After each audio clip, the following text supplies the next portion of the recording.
to County Connection. For this next segment, we're going to be talking about creating defensible space around your home to protect it from wildfire. And here to shed light on the topic is Steve Lipsher from Lake Dillon Fire and Rescue. Welcome, Steve. Thanks, Julie.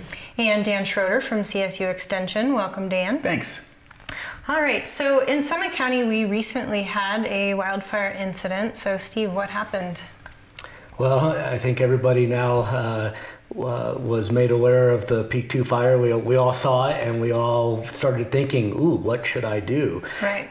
That was a pretty good wake-up call for everybody. The Peak 2 fire was human-caused.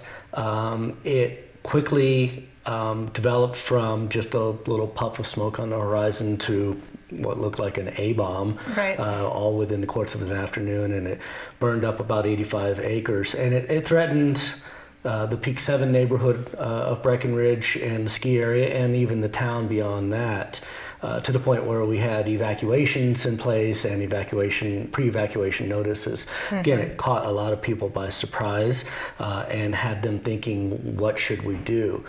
And I guess I'm here to advocate for doing things well in advance of that. If we're at the point of, oh, that doesn't look good, what should we do now? It's too late. Right. Most of the work should have already been done to prepare yourself and your family for the case of an evacuation, to help prepare your home to give it the best chance of withstanding not only the proverbial wall of flames from a wildfire, but probably more likely the ember shower that could come as a result of a wildfire. Mm-hmm. And then finally, to know what to do when that event happens next. And I guess, unfortunately, living where we are, that event likely will happen again.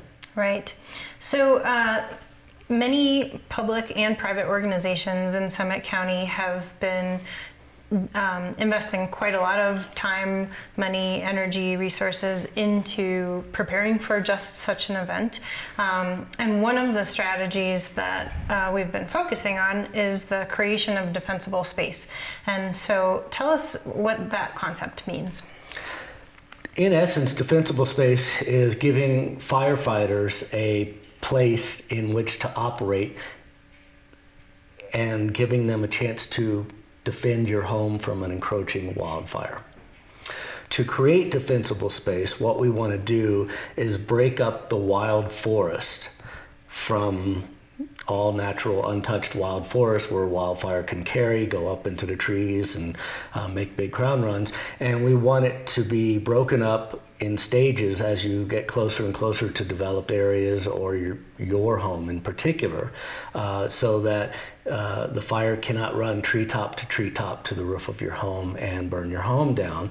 And so that there is space so that if the fire does come close to your home, ultimately it runs out of major fuel that can carry it to your home.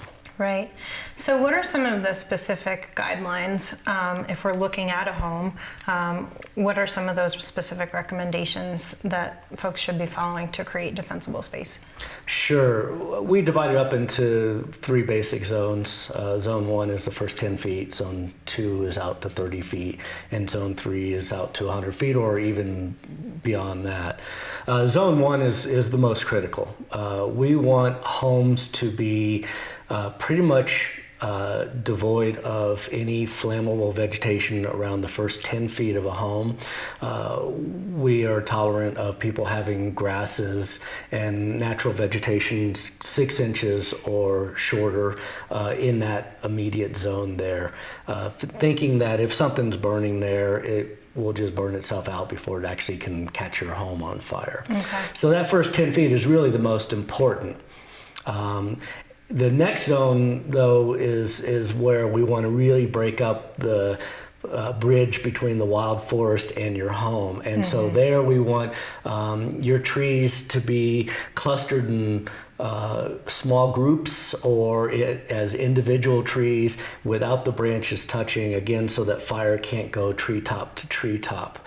And then beyond that, in Zone 3, selective thinning of the forest to interrupt some of the pathways that fire can reach a home.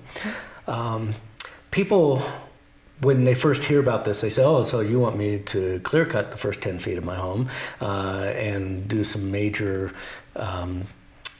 vegetation management out 30 feet?" And the answer is always, it depends. There are lots of factors that we take into effect. And if you have a trophy blue spruce tree that's technically within that 10 feet of your home and you really like it, we can work with you on that and allow you to keep that. What we'll do is we'll just kind of consider that tree as part of your building envelope, and then we'll measure out from there. So we want the forest to be broken up to that tree. Right. So we're not absolutists on any of this. There is some give and take, and nobody has moved to the mountains to live on a scalped lot. Sure. We all like having the trees around us and the beautiful vegetation and everything. So it's a matter of injecting a little bit of common sense and keeping the pathways of fire from reaching your home. Right.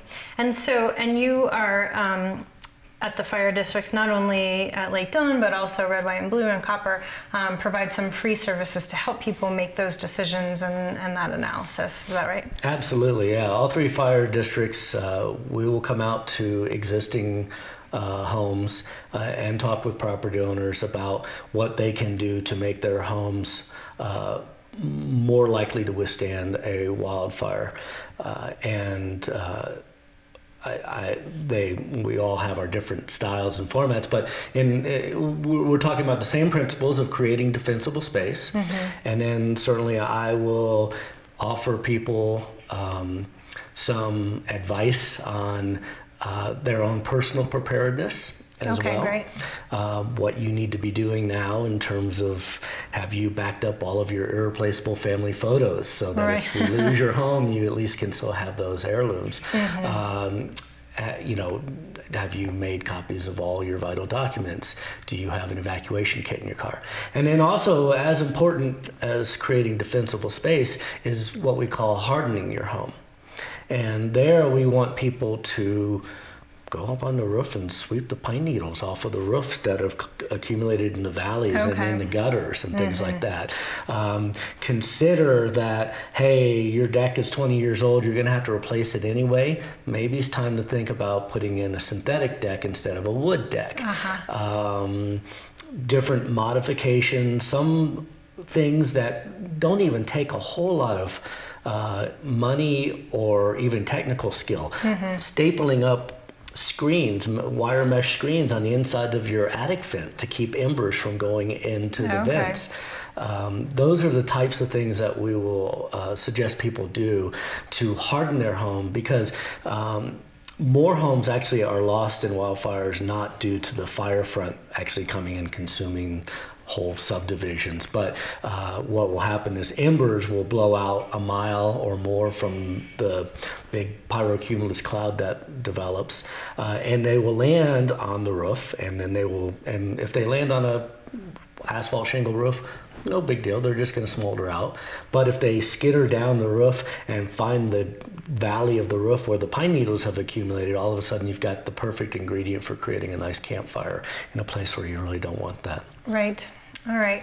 Well, so that's a lot of great information, and as we mentioned, it is free, and all you need to do is call your local fire district and arrange for a time for the experts to come on out and take a look. We'd be delighted to. Yes. Excellent. Thanks. So once folks have gotten this great advice from the fire districts, then Dan, you come into the picture from CSU Extension and the Summit County Wildfire Council, where you provide some assistance in helping to implement that plan. So hopefully people have seen the chipping program information. There's the banner. We see it at the movie theater, on the bus. We've got blaze orange highway signs that are around. So really this is inviting people to do everything the fire department has informed them about, creating defensible space. So now it's time for people to take action. And this fire prevention effort is really about being vigilant. We saw it this summer with a fire that was very close to our communities. And every year there are wildfires in Summit County, but many of them are quite small. We don't necessarily see They don't hit our media. They're not immediately around our communities. But this was a good wake-up call for us. Got people reminded that we live in the forest where fire exists as well as a natural occurring element. And so to protect ourselves, create defensible space, and then put that material curbside, and the chipping program will come by and pick it up, chip it, take it in our box truck, and take it away for free.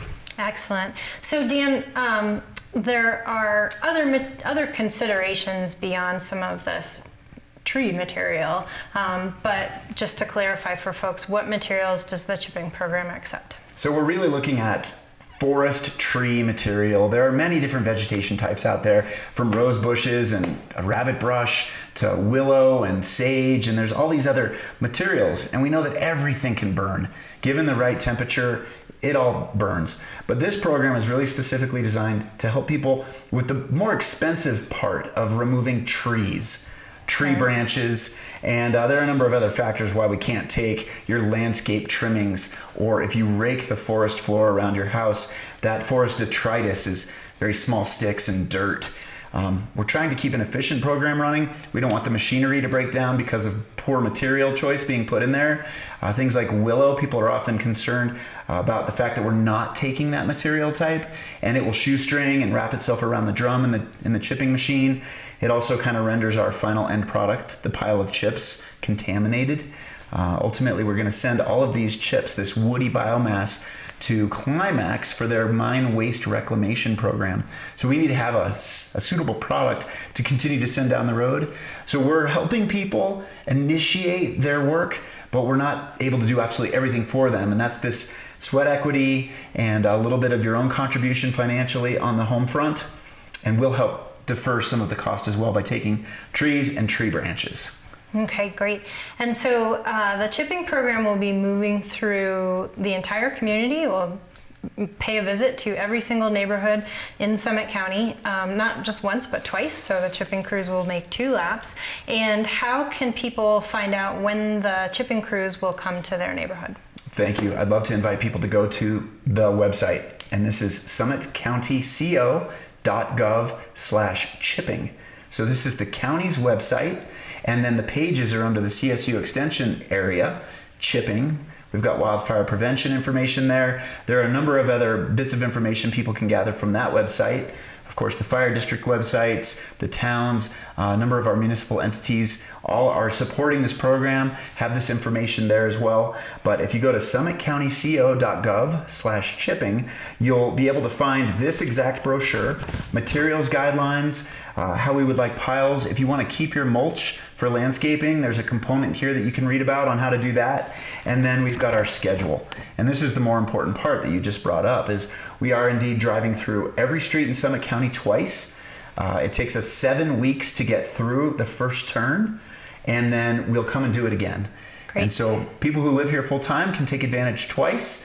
It's then set up so that people who are visiting or don't live here full time and come at some part of the summer will still have an opportunity to participate, because our main mantra here is that no one should not know about this program, and we would like everyone to participate. Excellent. And Steve, how would people get in touch with you at the fire district if they have questions, want to talk about defensible space, or schedule an assessment? Easiest way is to call me at 970-262-5209. If you're watching and don't have a pad of paper here, you can just go to our website, Lake Dillon Fire, which is ldfr.org, and all of the contact information is there, as well as a whole section of our website devoted towards wildfire preparedness and prevention. So people can get a lot of the information that I'll be providing, even if they awake at 2 a.m. thinking, oh, the next wildfire, I need to be prepared for it. What should I do? You can go to the website and start mapping out your plans right away. All right, perfect. Well, thanks to both of you for sharing this great info with us. Glad to do it. Welcome. All right, stick with us. We're going to take a quick break, and when we come back, we'll talk about controlling noxious weeds.